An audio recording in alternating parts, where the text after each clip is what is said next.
أعوذ بالله من الشيطان الرجيم بسم الله الرحمن الرحيم কথা বলবেন। আল্লাহ কোরআনে কারিমে পুরুষদেরকে বলেছেন ওয়াশিরুহুন্না বিল মারুফ, তোমরা তোমাদের স্ত্রীদের সাথে দিনাতিপাত করো, সংসার করো সুন্দরভাবে, ভালোভাবে, সঠিকভাবে। তুই বলে যদি তাকে তোকারি যদি বলে, তুই তোকারি করলে এটা কি ভালোভাবে বসবাস করা হয়? না, এটা ভালোভাবে বসবাস করা হয়, এটা ছোট লোকই। রাগের চোটে স্ত্রীকে তুই তোকারি করলে এটা জায়েজ নাই। একইভাবে কোনো স্ত্রীও তার স্বামীকে তাচ্ছিল্য করে ছোট প্রকাশ হয় এরকম কোনো কথা বলা জায়েজ নাই, কারণ তিনি তার বড় হিসাবে তাকে সম্মান করতে হবে, অভিভাবক হিসাবে তাকে সম্মান করতে হবে, তার আনুগত্য করতে হবে। এটা আল্লাহর পক্ষ থেকে নির্ধারিত আবশ্যক বিষয়। বিধান একে অন্যকে তুই তোকারি করা, তাচ্ছিল্য ভরে কোনো কথা বলা, এটা কারোর জন্যই জায়েজ না, স্বামীর জন্য না স্ত্রীর জন্য। আল্লাহ তাআলা আমাদেরকে সব জায়গায় ভদ্র এবং ভালো মানুষ হিসাবে বসবাস করার তৌফিক দান করুন। এরপরে প্রশ্ন হলো, যদি কেউ স্বামীর কথা না শুনে ওই ক্ষেত্রে স্বামীর করণীয় কি? যদি কোনো স্ত্রী স্বামীর কথা না শুনে, তাহলে স্বামীর প্রথম করণীয় হলো স্ত্রীকে নসিহত করা, উপদেশ দেওয়া এবং যথাসম্ভব আন্তরিকতা ভালোবাসা দিয়ে তাকে আনুগত্যের মধ্যে আনার চেষ্টা করা, যে তুমি আমার কথা শুনলে লাভ তোমার, আর আমার কথা না শুনলে, আমার অবাধ্য হলে, নাফরমানি করলে তোমারই লস। নবী করিম সাল্লাল্লাহু আলাইহি সাল্লাম বলেছেন, 4 কাজ করলে মহিলারা 8 জান্নাতের যে কোনো জান্নাতে যেতে পারবে। তার 1 নম্বর কাজ হলো নামাজ পড়া ঠিক মতো, 2 নম্বর হলো রমজান রোজা রাখা, 3 নম্বর হলো স্বামীর কথা মেনে চলা, 4 নম্বর হলো লজ্জাস্থান হেফাজত করা। এই যে স্বামীর কথা মেনে চলা, এটা তোমার জান্নাতে যাওয়ার পূর্ব শর্ত। অতএব তাকে নসিহত করতে হবে। আল্লাহ বলেছেন ফাইজুহুন্না, যদি তারা কথা না শুনে তাহলে তাদেরকে কি করবে? প্রথমে উপদেশ দেওয়া। এটাতে কাজ হয় নাই, উপদেশ দিয়া বহুত বুঝাইছেন, বহুত ভাবে চেষ্টা করছেন, কিন্তু হয় না। একটু ভালোবাসা দিলেন, একটু হাদিয়া তোফা দিলেন, একটু মহব্বত করলেন, কোনোভাবে বসে আনার চেষ্টা করলেন না, হয় না, তাহলে সেক্ষেত্রে ওয়াহজুরুহুন্না ফিল মাদাজি। নাম্বার 2, দ্বিতীয় কাজ হলো বিছানা পৃথক। রাগ করে আরেক রুমে যায় শুয়ে থাকেন, আরেক বাড়িতে যায় শুয়ে থাকেন, অভিমান করেন, দুঃখ কষ্ট বোঝানোর চেষ্টা করেন, তাতে সে আপনাকে ফিল করে কিনা, মিস করে কিনা দেখেন। যদি হয় তো আলহামদুলিল্লাহ, তাতেও যদি ঠিক না হয়, নাম্বার 3, ফাবআসু হাকামান মিন আহলিহি ওয়া হাকামান মিন আহলিহা। ছেলে পক্ষের একজন গণ্যমান্য, মেয়ে পক্ষের একজন গণ্যমান্য বা একাধিক গণ্যমান্য মুরব্বীদেরকে নিয়ে বসান, বসায়া একটু তাকে সংশোধন করার চেষ্টা করেন, মীমাংসা করার চেষ্টা করেন। তাতে যদি হয়ে যায় আলহামদুলিল্লাহ ভালো, যদি তাতেও না হয় আর মনে হয় যে না, এটা সোজা করার কোনো রাস্তা নাই, আমার বাকি জীবন এইভাবেই যাবে, তাহলে আপনি যদি সবর করে তার সাথে জীবন যাপন করতে পারেন, সবরের কারণে আল্লাহ তাআলা আপনাকে সওয়াব দিবেন, ধৈর্য ধারণ করলেন। কারণ আল্লাহ তাআলা নবী লূত আলাইহিস সালামের ঘরে, নূহ আলাইহিস সালামের ঘরে অমানুষ দিছেন না, দেন নাই?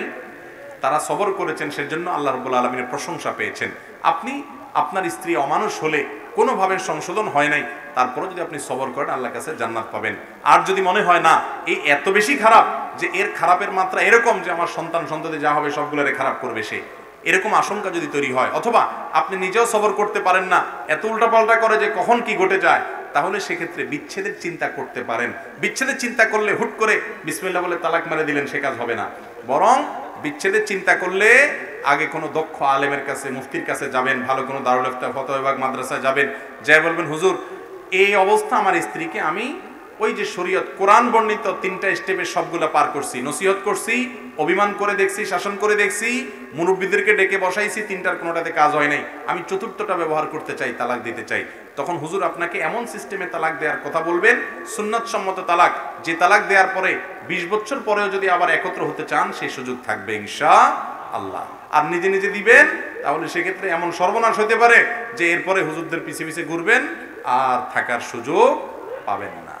বিধায় স্ত্রী যদি কথা না শুনে, এই স্টেপগুলো একটা একটা করে অবলম্বন করবেন। আর মনে রাখবেন, নবী করিম সাল্লাল্লাহু আলাইহি সাল্লাম বলেছেন, মেয়েদেরকে বাম পাজরের হাড় থেকে সৃষ্টি করা হয়েছে, অর্থাৎ মূলটা সেটা। সব মহিলা তার স্বামীর বাম পাজরের হাড় থেকে তৈরি না, এই যে বাম পাজরের হাড় থেকে মহিলাদেরকে তৈরি করা হয়েছে। এটাকে তুমি যদি বেশি সোজা করতে চাও তাহলে কিন্তু ভেঙে যাবে। অতএব এই বাঁকা টাকা রেখে এই অবস্থায় তুমি এটা থেকে উপকার হাসিল করতে হবে, অর্থাৎ এটা থেকে তোমার পারপাস সার্ভ করে নিয়ে সংসার চালিয়ে যেতে হবে। এখন অনেক পুরুষ আছে, না কেন এরকম হবে, না কেন আমার কথা শুনবে না, না এরকম হইতে হবে, এই বেশি তেড়ামি করবেন, সারা জীবন তেড়াই খাবেন আর দুনাই খেতে থাকবেন, কখনো শান্তির দেখা পাবেন না। আর যদি সবর করেন, মানুষ হওয়ার চেষ্টা করেন, তাহলে সুখ শান্তি পাবেন। নবী করিম সাল্লাল্লাহু আলাইহি সাল্লাম কত চমৎকার পলিসি শিক্ষা দিয়েছেন। আজকে ঘরে ঘরে পরকিয়া, ঘরে ঘরে পরকিয়া। পুরুষ ফেসবুকে অন্য মেয়ের সাথে ইরিশ পিরিশ করতেছে, অন্য মেয়ের ছবি দেখে মজা নিচ্ছে, মহিলা অন্য ছেলের সাথে আকাম কুকাম করতেছে অথবা খারাপ সম্পর্কে জড়িত হচ্ছে। আর কিছু না হোক অন্তত দেখে চোখের জেনা করতেছে তার স্বামীকে রেখে, অন্যকে পেয়ে সুখ পাওয়ার অপচেষ্টায় সে লিপ্ত আছে। কেন এগুলো হয়েছে? এর মৌলিক দুইটা কারণ। এক, নিজের ঘরে যে শান্তিটা আছে এটাতে সে শান্তি পাচ্ছে না। নবী করিম সাল্লাল্লাহু আলাইহি সাল্লাম এই রোগের ট্রিটমেন্ট করতে গিয়ে বলেছেন, তোমরা যারা পুরুষরা অন্য নারীতে আসক্ত, যে সমস্ত নারীরা অন্য পুরুষে আসক্ত, আল্লাহ তোমাকে জীবন সঙ্গী সঙ্গিনী দিয়েছেন, তুমি বিবাহিত, এরপরও পরকীয়া লিপ্ত, অন্যের দিকে তুমি আসক্ত, তুমি একটা কথা মাথায় রাখো, তুমি অন্য নারীর প্রতি বা অন্য পুরুষের প্রতি যে আসক্ত, তোমার ঘরে আল্লাহ যে স্ত্রী দিয়েছেন, তোমার ঘরে যে পুরুষ আছে, তার কাছে আল্লাহ রাব্বুল আলামিন সে সমস্ত নেয়ামত দিয়ে রেখেছেন যেগুলো অন্যের মধ্যে আছে তুমি মনে করতেছো। ইবলিস তোমাকে ফুসলাবে, আরে দুধ তোর ঘরেরটা কি, এটা কোন একটা মানুষ হলো, দেখ ওইটা হলো আসল, এটা ইবলিস বলবে।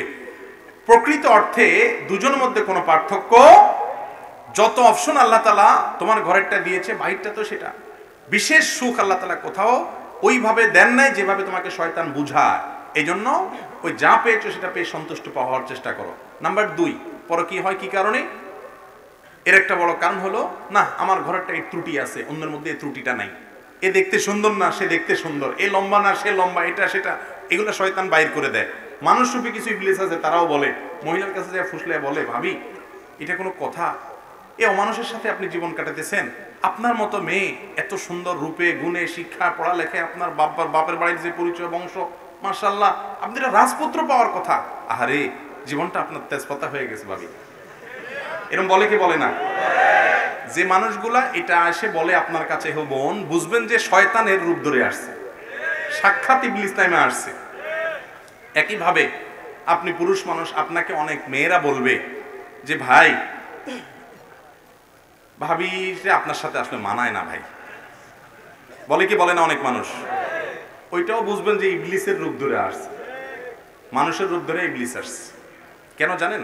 কারণ নবী করিম সাল্লাল্লাহু আলাইহি সাল্লাম বলেছেন, তোমার জীবন সঙ্গী স্বামী হোক আর স্ত্রী হোক, তার যদি কিছু ত্রুটি দেখো, তুমি সাথে সাথে তুমি চিন্তা করবা তার ভালো গুণ কি আছে। আল্লাহ তাআলা এমন একজন মানুষ পৃথিবীতে সৃষ্টি করেন নাই যার মধ্যে কিচ্ছু ভালো নাই, একটা না একটা ভালো গুণ অবশ্যই, ইউনিকনেস আছে, ইউনিকনেস, তার মধ্যে একটা ভিন্ন গুণ আছে যেটা অন্যদের মধ্যে নাই। আপনার বউয়ের হয়তো রান্নাটা খুব ভালো, হয়তো সব রান্না ভালো না, মাশাআল্লাহ পায়েসটা মহিলা খুব ভালো করে করতে পারে, আর কিছু না পারে, মাশাআল্লাহ সে শারীরিকভাবে সেবাটা ভালো দিতে পারে, মাশাআল্লাহ অন্য কোনো গুণ না থাকলে কি হবে, তার রূপ গুণটা ভালো, রূপটা ভালো, অন্য কোনো গুণ নাই, মাশাআল্লাহ সে করে বেকুব শেকুব না, পড়ালেখা আছে, কোনো না কোনো একটা ভালো গুণ অবশ্যই আছে। একজন ভালো পুরুষ তার স্ত্রীর ভালো গুণটা তালাশ করে, একজন ভালো মহিলা তার স্বামীর ভালো গুণটা তালাশ করে। আর ইবলিস আপনাকে শুধু খারাপগুলা দেখাবে, যত ভালোগুলা দেখবেন মহব্বত ভালোবাসা বাড়বে, তাকওয়া মজবুত হবে, যত খারাপ গুণ দেখবেন তত বেশি পরকীয়ার দিকে যাবেন, পরকীয়া করে আরেকটার সাথে আকাম কুকাম করে হয়তো বিয়েও করে ফেললেন, সেটাও রেখে আবার আরেক জায়গায় দৌড় দিবেন। এই যে দেখেন না, বিভিন্ন যারা আপনাদেরকে প্রেম ভালোবাসার ট্রেনিং দেওয়ায় তাদের 5 নম্বর বিয়ে হয়, 4 নম্বর বিয়ে হয়,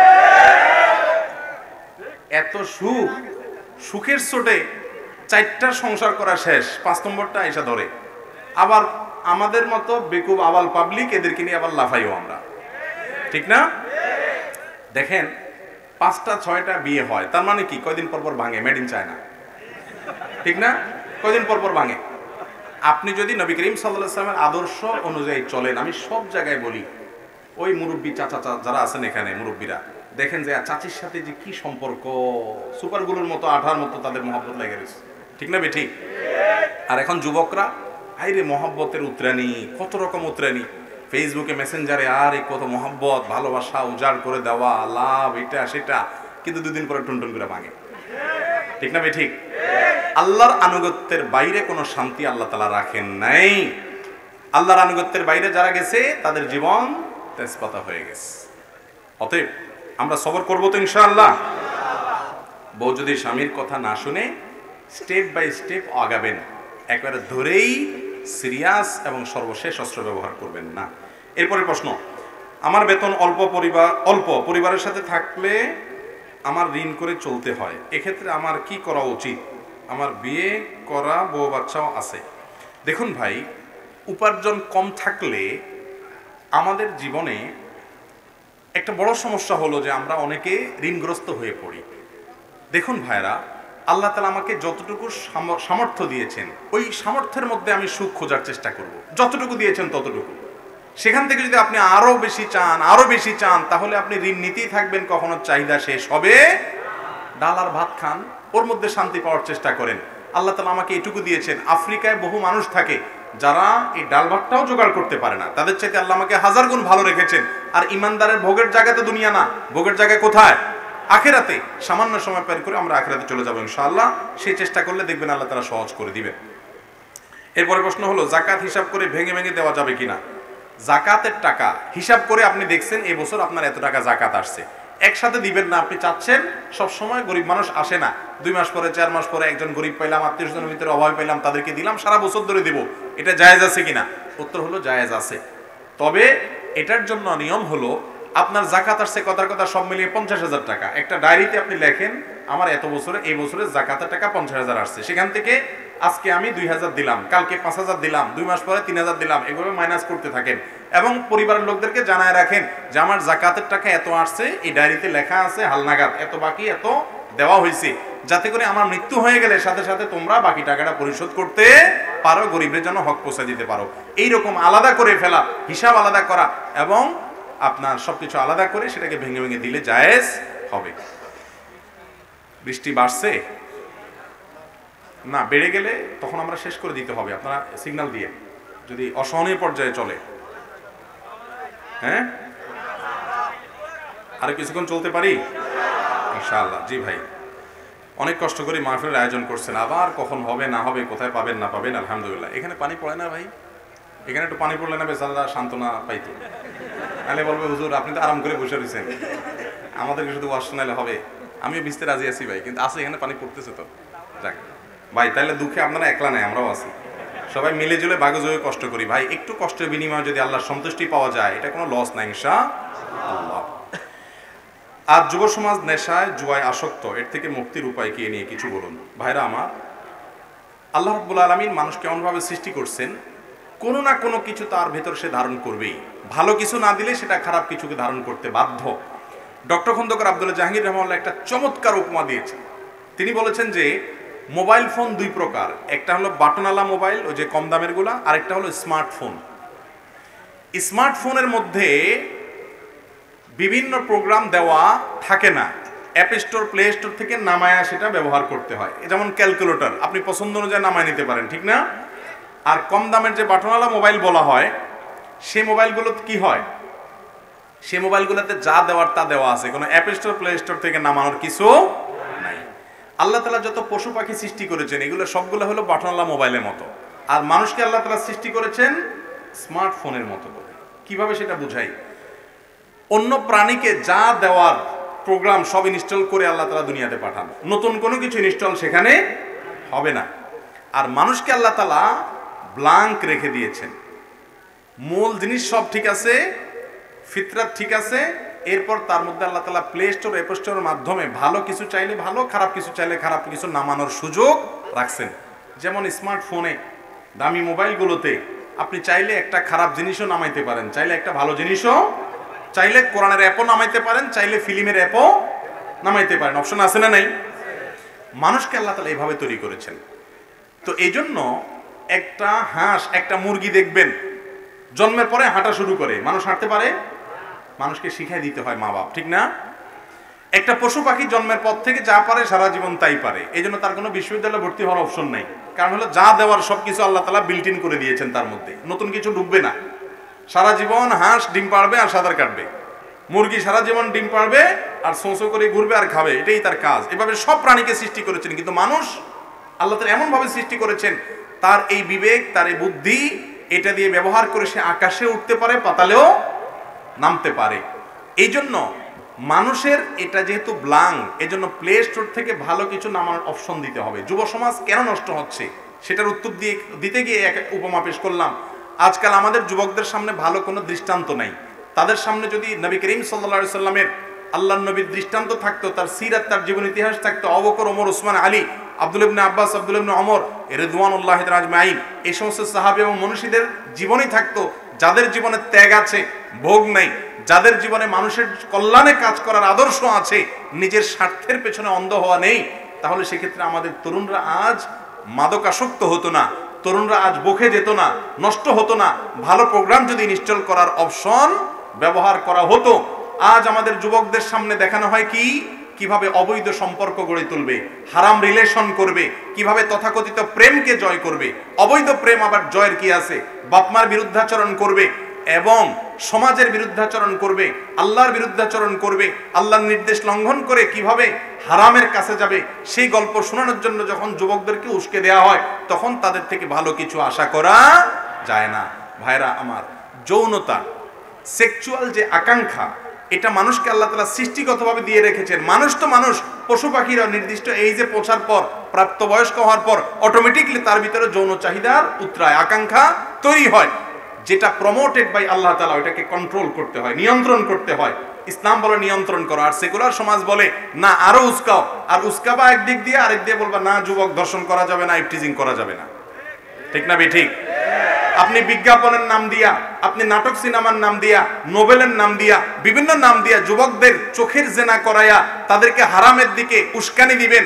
তাদেরকে আপনি তাদের মধ্যে যে যৌন চাহিদা এমনিতেই প্রমোটেড আছে, সেটাকে আরো প্রমোশন করবেন। একটা সাইকেল এমনি দ্রুত গতিতে যাচ্ছে, পেছন থেকে আরো জোরে ধাক্কা দিবেন, তাহলে সেখান থেকে অ্যাক্সিডেন্ট হবে, ভালো কিছু হবে, যুবক ভালো কিছু পাবে না, যুবক ধ্বংসের দ্বার প্রান্তে যাবে। এজন্য ইসলাম বলেছে জেনা তো দূরের কথা, জেনার কাছেও যেও না, ওয়ালা তাকরাবুজ জেনা, কারণ কাছাকাছি গেলে তুমি বাঁচতে পারবা না।